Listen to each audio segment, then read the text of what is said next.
स्थापकाय च धर्मस्य सर्वधर्मस्वरूपिणे अवतारवरिष्ठाय रामकृष्णाय ते नमः।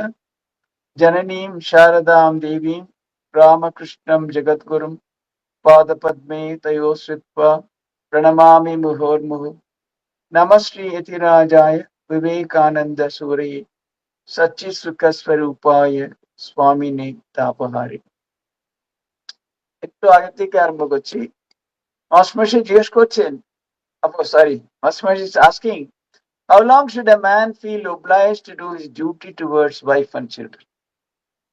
Wife and children, সেরকম wife towards husband and children, but towards in-laws, towards others. In other words, in short, how long one should feel, bound by duty. আমরা সবাই এই জায়গায় তো আটকে যাই না, সবাই আমার কর্তব্য, আমার ডিউটি, আমি এটা করা উচিত, নালে লোকে কি বলবে। এটা একটা বিশাল জগতে, এটা বিশাল একটা চর্চার বিষয় না, এখানেই তো মানুষ বেশিরভাগে আটকে যায়। এই জিনিসটা কি, এটা উনি জিজ্ঞেস করছেন, কেননা ও তো সংসারে খুব একেবারেই ঝরঝরের অবস্থা তার, অনবরত বাড়িতে অশান্তি, এই সেই ভাবছে মানে এইসব ছেড়ে বেরোতে পারবো কিনা। সেজন্য বলছে কতদিন মানে আমার এগুলো ডিউটি আর এই করতে হবে। as long as they feel peace for food and clothing, তাদের ভরণ পোষণ তোমার দায়িত্ব, কিন্তু একজন, so of course it's a responsibility to provide for their food and clothing, but one need not take the responsibility for a son who is able to support himself. When the young fledgling learns to pick its own food, its mother pecks it if it comes to her for food. কেননা এটাই মানে মায়ের কাছে এরকম হয়েছিল, একটা একটা ছেলেকে মা দিয়ে দিলেন, গেরুয়া দিয়ে দিয়েছিলেন। তার স্ত্রী আর মা এসে খুব মানে মার সঙ্গে কানাকাটি করলো, তর্ক করলো, এরকম করলেন, তার পরিবার আছে আছে। মা বললেন, কেন? তোমাদের জন্য তো ভরণ পোষণের তো ব্যবস্থা করেছে, আমি জানতাম, আমি মাকে বলেছি।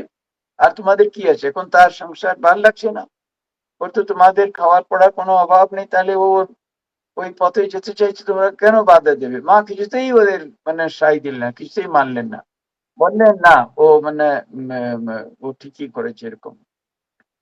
Pritish Babu, what do you want to say? You want to say something? Yes.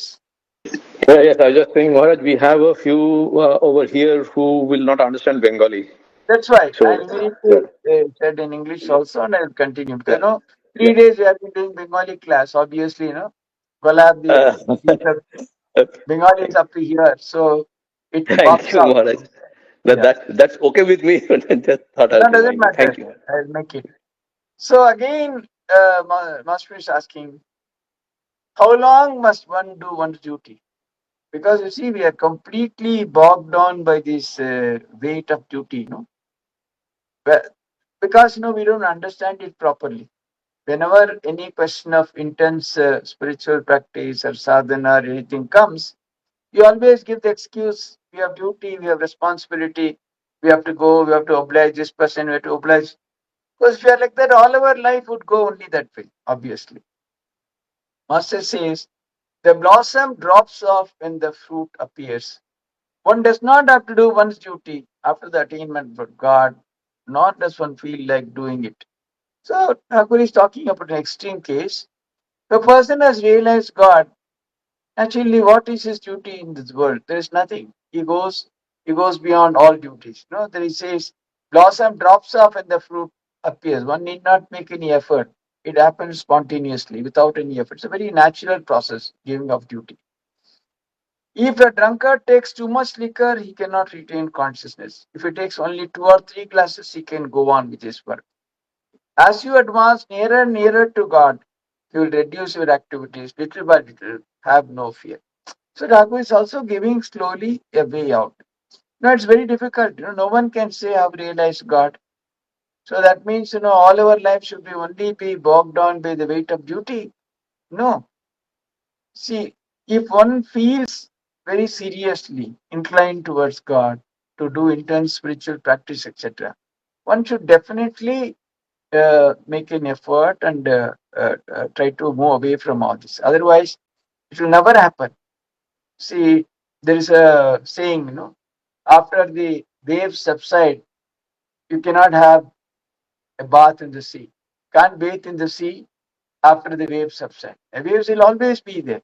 So, it all depends upon how much is our attraction for sadhana, how much is our attraction for our ishta, our ideal. All these things are very necessary. So, if you always find out, generally, if you say, because Master is asking very genuinely, because there's a very genuine concern. If he moves away from family, the rest they will actually die for want of food and clothing, because there is no other earning member in the house. Very small children. His wife was not doing any job and all that. Obviously, he was concerned. Here's a very genuine question. But in most of our cases, what we call by way of duty is all self-imposed, because we ourselves like to be involved that way. We give it the color of duty. There's not duty at all. One should have that courage or to say no, only this much. I have my own priorities. Otherwise, you'll only be simply, blown away by the wind, and you'll be going satisfying this person, that person, all your life. You have nothing left of your own. So Thakur says, if a person drinks too much, he cannot retain consciousness. That is, if one is too much advanced in the path of God, obviously it will not be possible for him to keep track of what is happening in the world. Things will definitely go here and there. They will be completely in total disarray.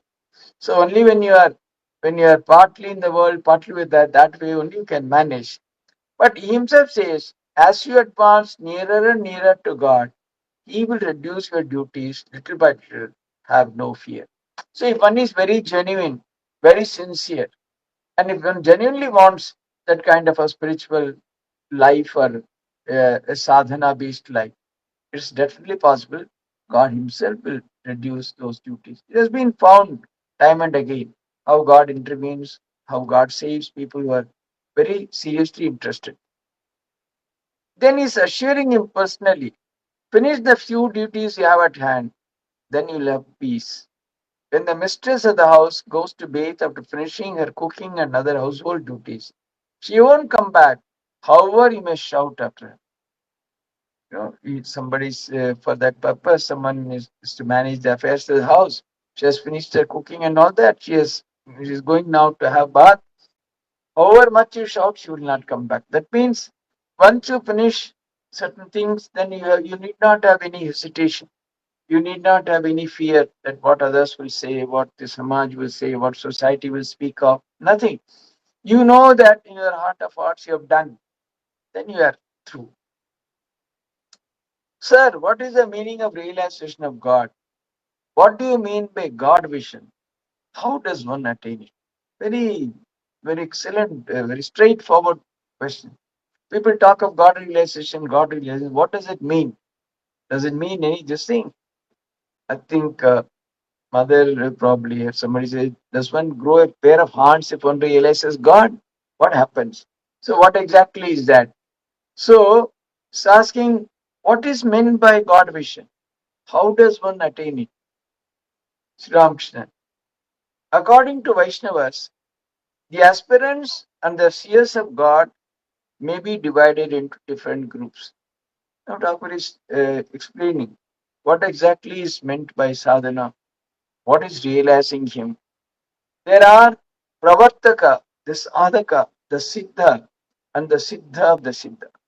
You have just set foot on the path may be called a pravartaka. Someone has just started his spiritual life. In fact, no, later on he comes with a beautiful example.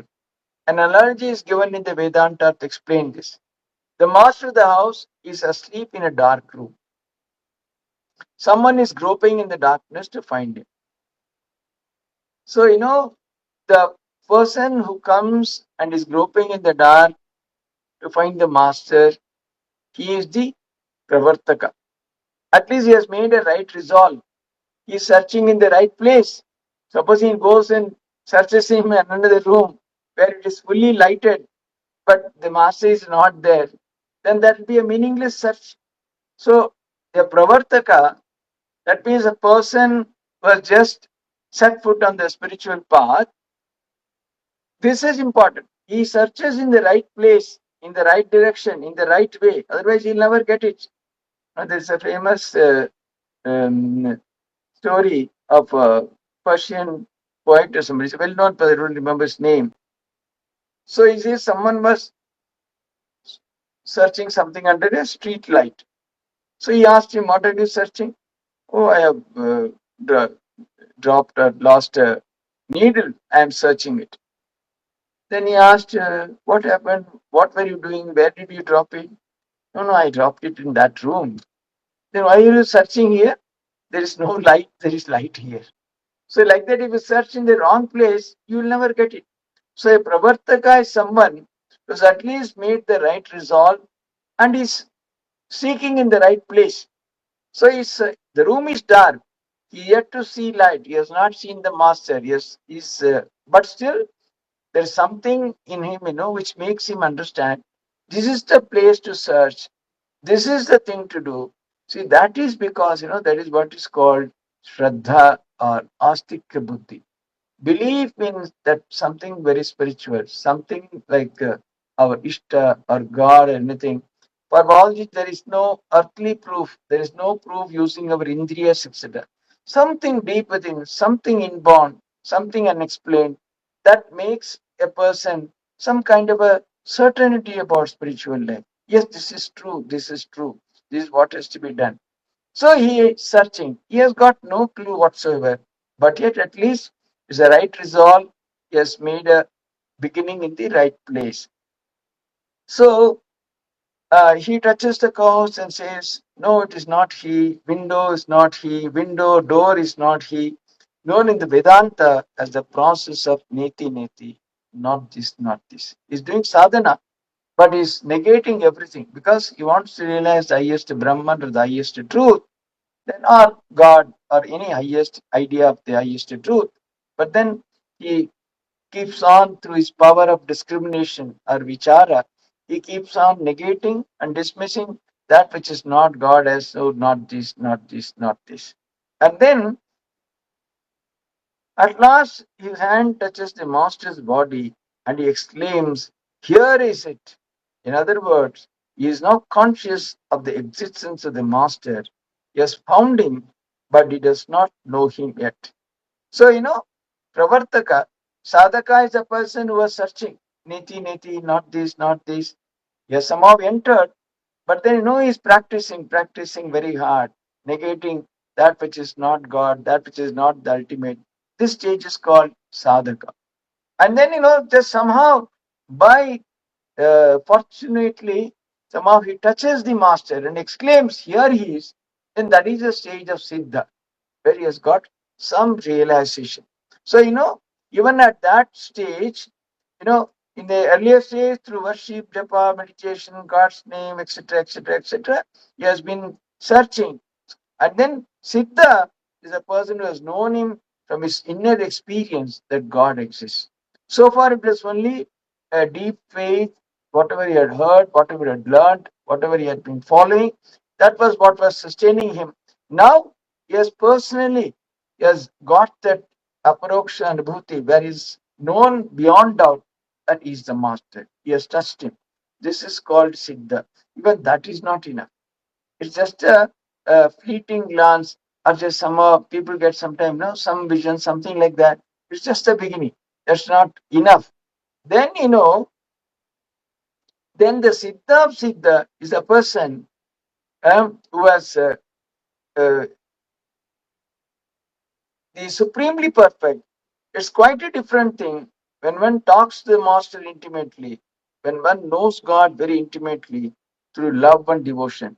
As Siddha has undoubtedly attained God, but the supremely perfect Siddha has known God very intimately. So that's why he is very supreme. Someone, a senior Swami explained it very beautifully. The difference between these two, what is just knowing God, that Siddha, and the Siddha of the Siddha. He says, supposing you have got a address of some place, you are searching for it in darkness. It's a totally new place. You have not seen it before. For the first time, you are trying to find that place. You have got only the address, some indication. Near that, there is a big church or a temple or something like that. So, with all those indications, you are trying to find out.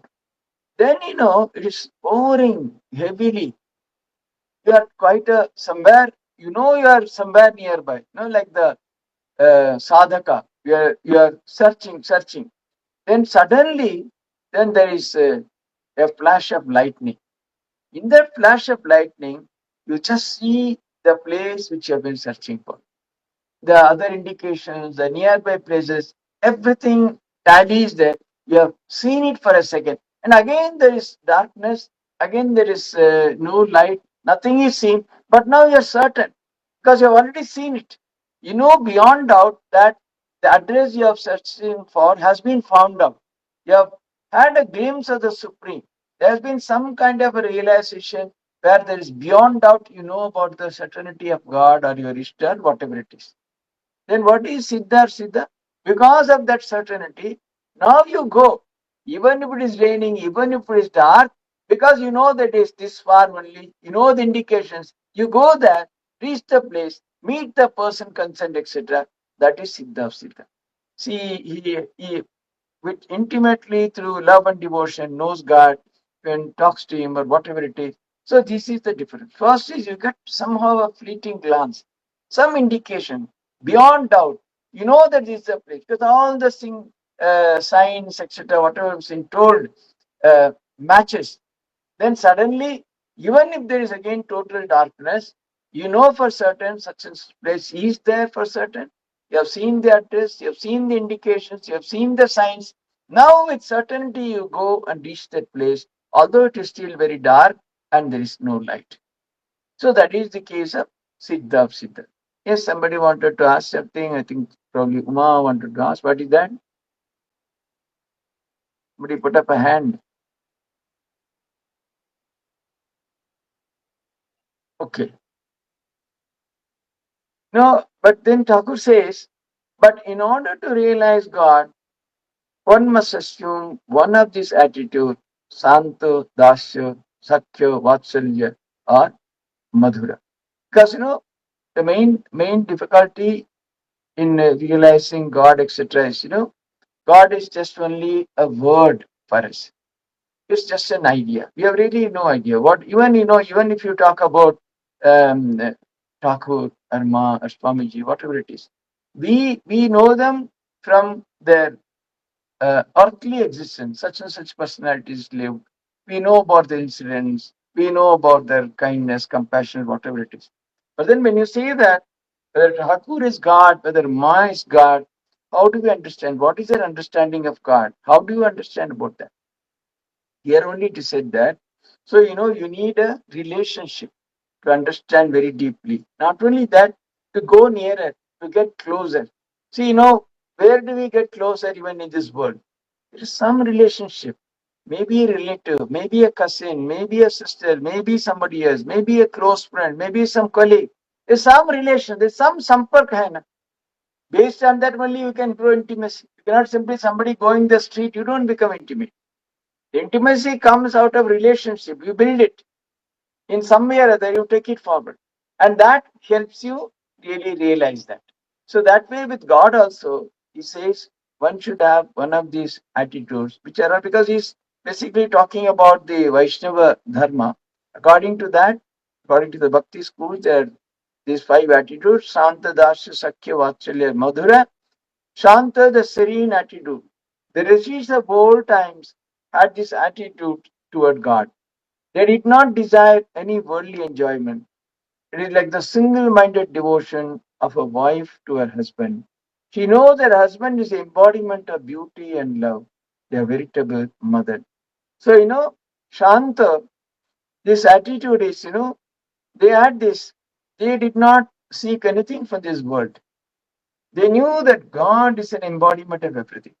Attaining God is their only goal of life.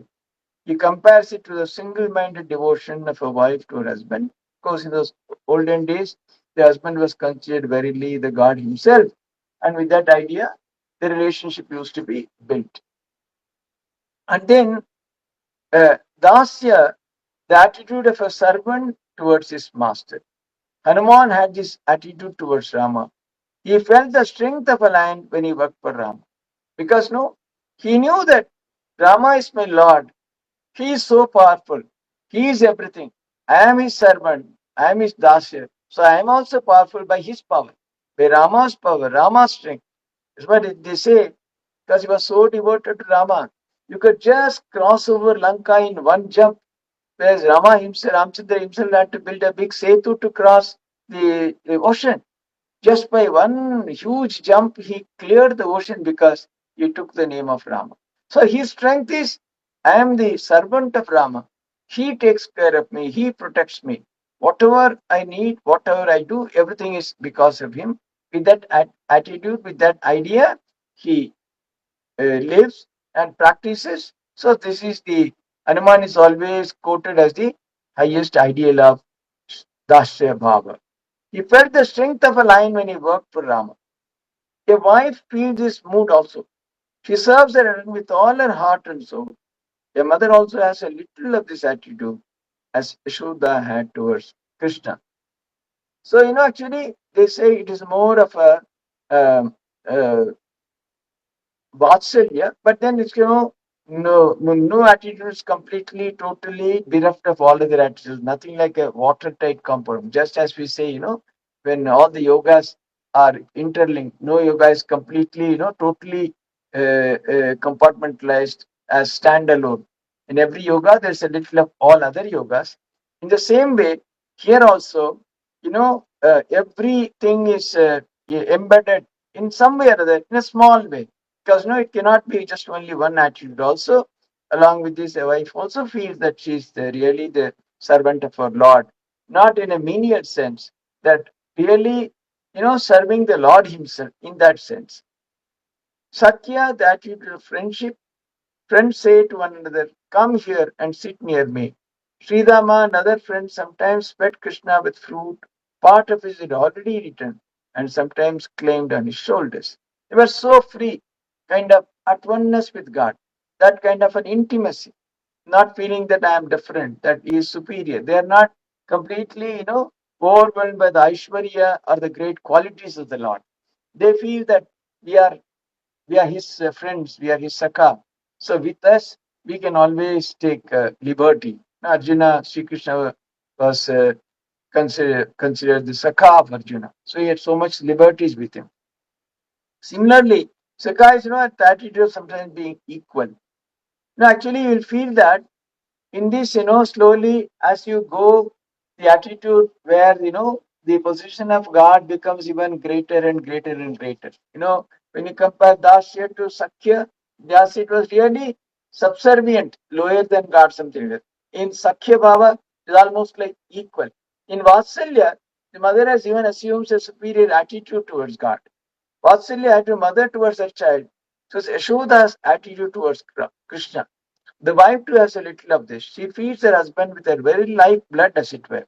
The mother feels happy only when the child has eaten to his heart's content.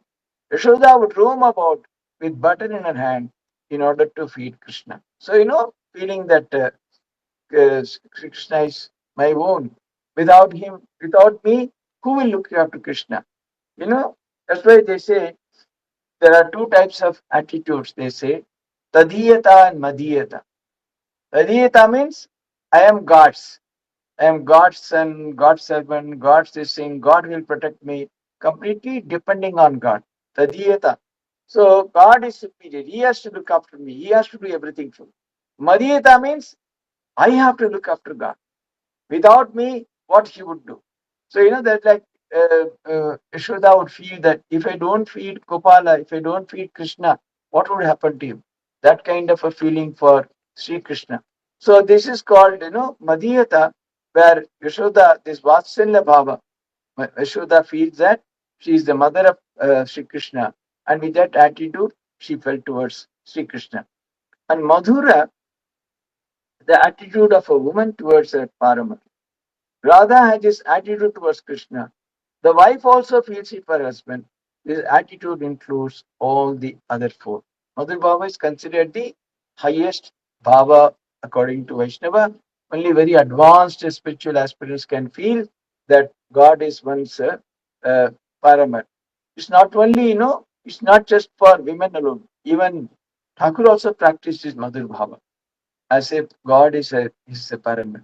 He assumed the attitude of Gopi, and Radha, and Sri Krishna was his paramour or his lover that way.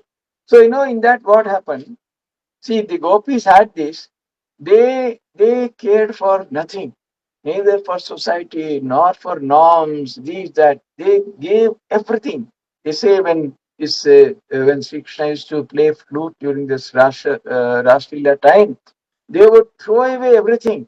That somebody was milking the cow, they abandoned at that. Somebody was giving milk to the child, they abandoned like that. Someone is serving the husband, they left him like that. Completely a total attraction beyond description.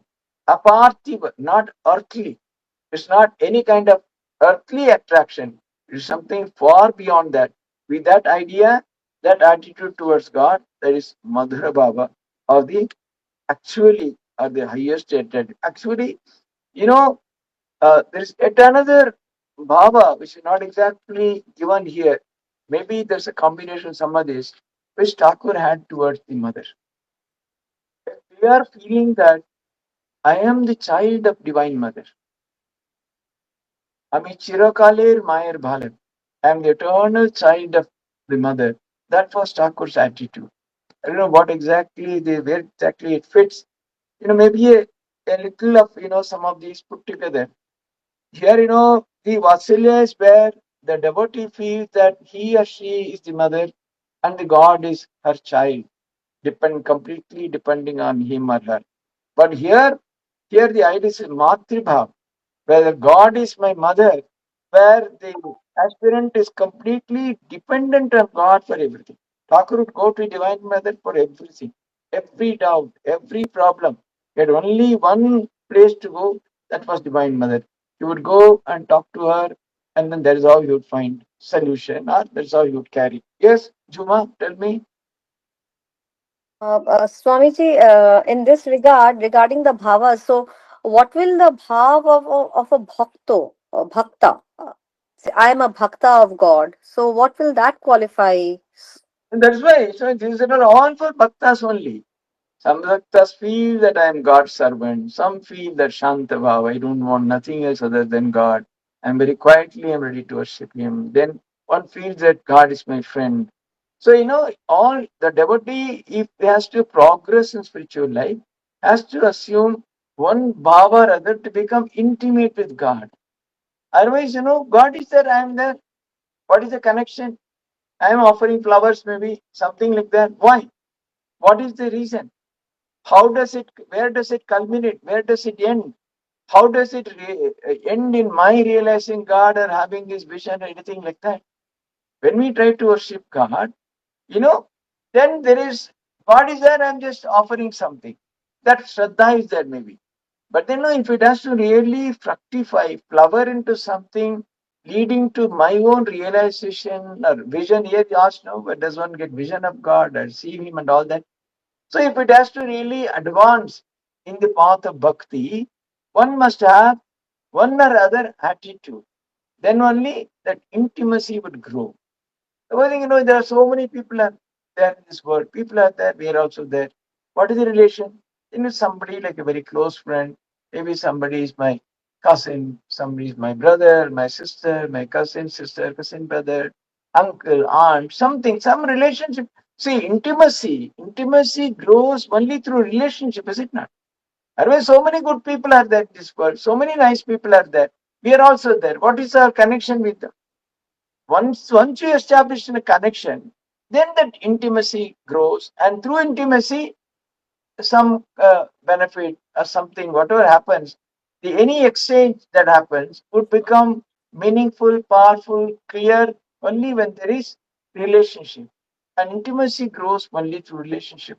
The same way, if God is there, Thakur is there, there's a picture and some flower, then no, that is only, there is a complete kind of a disconnect. Thakur is there. I just as my duty every day, I do some little flowers or something, maybe I do a little japa or something. So when you say Thakur is my Ishta, that's why Thakur says, two kind of people, devotees come to me. One, they come and they simply want mukti, they pray. They are okay. But those who are intimate, my antaranka, are those who want to know these three things. Who am I? who they are, and what is our relationship. Exactly, this is what he is discussing here. First of all, then only our sadhana, our search for truth, our search for other things, enlightenment, our realization, all that would become meaningful only when these three things are really addressed, is it not? Who is the person whom we are trying to worship? What is he? And who am I? And what is my relationship in that context? See, if that is done, then not only man, bhakti, mukti, everything is it's a package. Everything is got there in that. Otherwise, we are suffering in samsara. So many problems, so many difficulties, so many other things are there. So to overcome that, we are trying to do that. It's only that much. It doesn't go beyond that. So once you establish some kind of a relationship, then that becomes, then only it generates that kind of attraction, that power, then it is intensified. Supposing there is someone, maybe your grandchild or somebody, you love that child so much, again and again your mind goes there. Why? Because it is my grandchild. The relationship is there. So that relationship leads to intimacy. That intimacy leads to your constantly thinking about that child. In the same way, if you develop a relationship with God, then slowly that will grow into intimacy, and that would make you think more and more about God. Then only your japa, meditation, puja, etc., would assume some meaning. Otherwise, it will have nothing that way. So that is why Thakur says, একটা সম্পর্ক গড়ে তুলতে হবে. One should develop a relationship with God.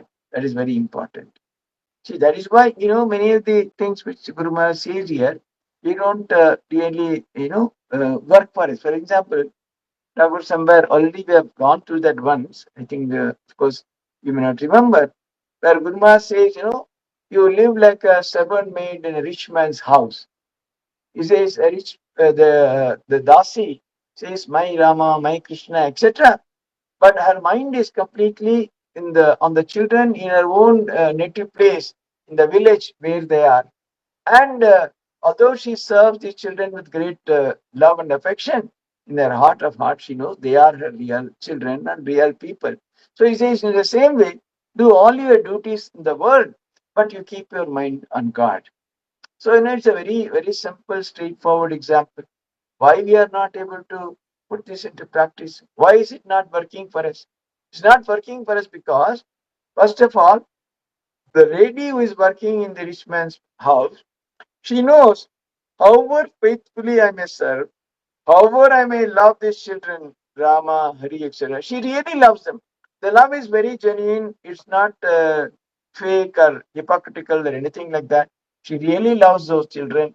But then she knows that if she does anything wrong, immediately she will show the door. She cannot say, I love my Rama and Hari so much. How can I go leaving them behind? Now go, immediately go. The word was immediately she will be thrown. No, don't worry. Somebody else will come and look after it. Nobody would even bother about all that. Then why is it that? Why? It is because that's why she knows the world in which she is living is very, very impermanent. It doesn't matter at all. She's not bothered about that. So, that way she knows that it looks attractive. I'm doing all these things, but I know that this can crash, can come crashing down, this can crumble any moment. So there's a deep understanding of the anityatva or impermanence of the place where she is living or the relationship she is talking about. The relationship as my Rama, my Hari, my Krishna, etc. She knows these can simply get shattered any moment. So although she puts her heart and soul into it, she knows that the relationship anitya or impermanent. Whereas in our case, we feel that all our relationship, our surroundings, our property, our house, our this, that, dog, everything, they're all permanent, we think. That is why we are suffering. So there is this idea of anityatva of the world has not entered our mind at all. So there is a big difference between the dasi which Ramakrishna talks about and we who live in this world. This is the first major thing. And now we know the second, that's where Prabhupada talks of the relationship. Regarding the children back home in the village, no one need tell her that they are your own. Does anyone have to tell the Dasi that children who are in the village, or they are your very dear and near, they are your really your own? Does anyone have to tell her? She knows beyond doubt. But in our case, how do we completely place our reliance on God when we don't know anything about Him? We have no idea. God is only a word or some expression or something we have heard, something vague, something which is uncertain. So obviously, that example we are not able to incorporate or put into practice in our life because we are not able to relate to them. So the first thing is anityatva. If the world is unreal, if that strongly that comes into our mind, then we will be functioning. Just as the Darcy, she knows that this can crumble and this can crash, but does she bother about that? She puts her best foot forward. She takes care of the children. She does everything for them. But at the same time, in our heart of heart, she knows that all this can go anytime. These are all anitya or impermanent. So it's very, that's why Thakur's example is very beautiful. If only we understand. See, we are doing everything. We are going here, there, uh, every place, our travel, our buying, our selling, our marriage and ceremony and birth and death and children, grandchildren, spouse, whatever it is. Everything, what all we do here, we do with sincerity. But in our heart of hearts, we know that all these are all temporary, anitya, not of a permanent nature. And these are all certainly they are going to vanish, they are going to crash, they are going to be, somehow or other they will not survive.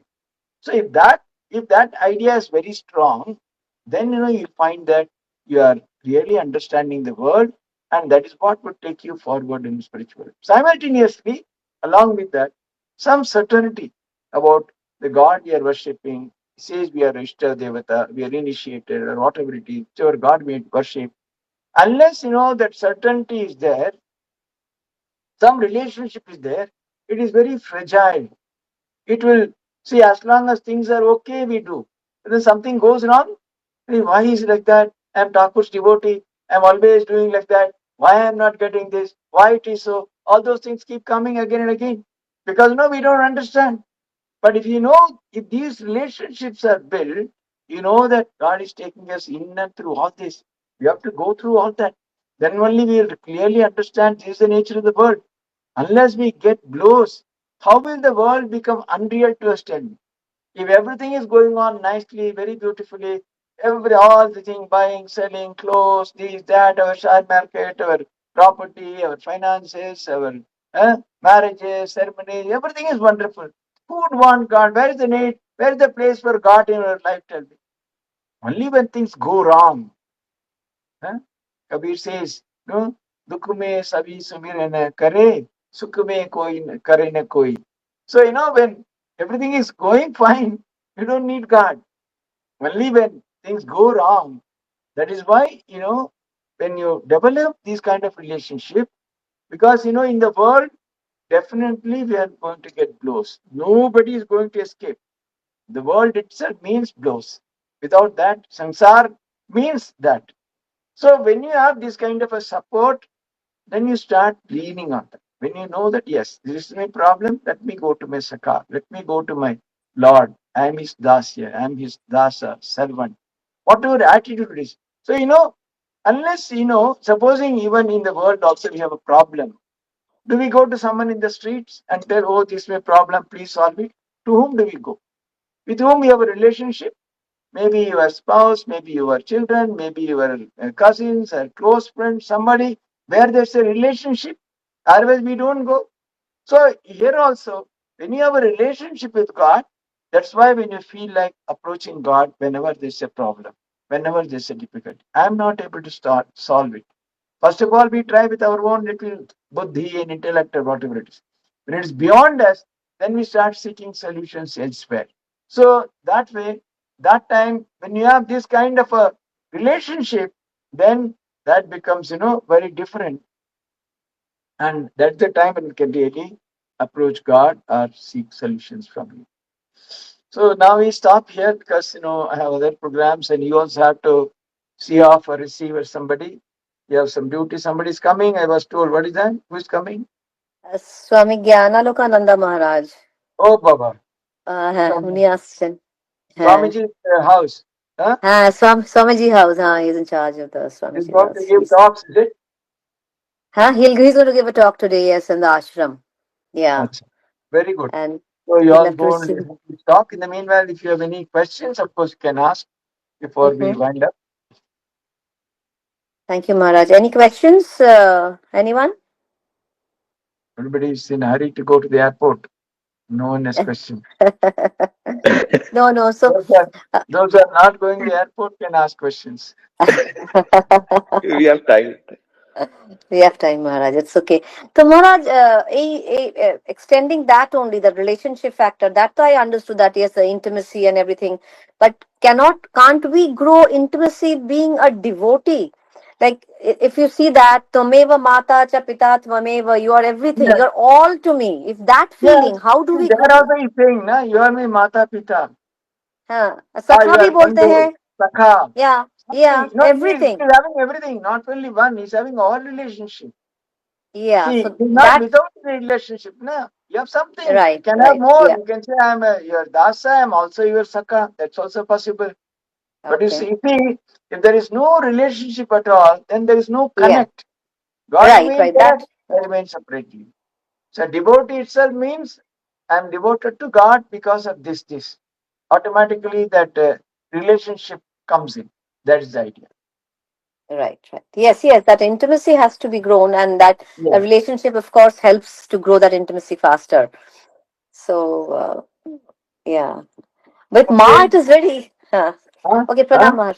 No, that's all right. It's okay. You're saying something, So, what is that? no. I said with Ma, it is a very natural way of looking Yeah. at Ma, but with Yeah. Thakur, Mother may look upon as mother. So in the same way, yeah. Thakur also, he can be your father, can be your grandfather, you can be anything. So really like. Huh? Yeah, yes, Maharaj. Yes. Namaskar. Thank you. Pranam Maharaj. Pranam Maharaj, thank you. Yes, we are doing it from Thank you. Rishikesh, Tapovan. We Okay, are yeah, doing Sharda Tapovan. our Huh? retreat is due. Once Tat Padam should organize one retreat, over there. Yeah, do. So, Yes, yeah, yeah, we'll do welcome. that. We'll do তোমরা Huh? that. এসো, Thank you so much. তোমরা Yeah. সবাই এসো আমাদের এখানে Yeah. Sharada ভবনে। হ্যাঁ Thank you. যাওয়ার তো ইচ্ছা আছে, দেখি ঠাকুর কি বলেন, ঠাকুর কিরকম করেন, ইচ্ছা তো আছে, Come on, খুব ইচ্ছা আছে। Come on. Yes, হ্যাঁ we would love to come, Maharaj. I would love to come. It would be so nice. You are so near in Bombay, you never come. Huh? Yeah, from Pune, I can definitely come. I'm in Come. Pune. Come straight. Okay? Yes, Thank you. yes, Bye. yes, Maharaj. Thank you. It was a pleasure to see you. Namaskar. Thank you, Maharaj. Pranam Yeah. Maharaj. Thank you প্রণাম। all for joining. Thank Thank you, you for your Juma. time. Thank you, Prithvi. No, no. Yeah, thank you so much.